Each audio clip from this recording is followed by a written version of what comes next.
Hello everyone, I hope you are well. Today I'm gonna show you how to remove the Shopify store password. To do it, at first we have to enter our website admin panel.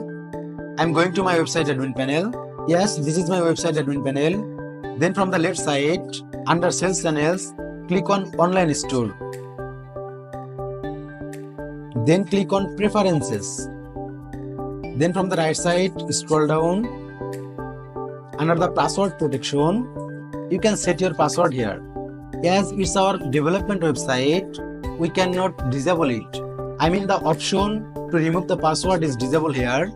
As my online store is in development, so I can't remove the password from this website. When you will uncheck this option, I mean restrict access to visitors with the password. When you will uncheck this option, the website will not require any kind of password. We just can change the password here. Okay, I am inserting my new password, which is 1144. And from the right upper side, click on save. And I am going to my website again. And I am entering my password, which is 1144, and enter. Yes, the website is now accessible.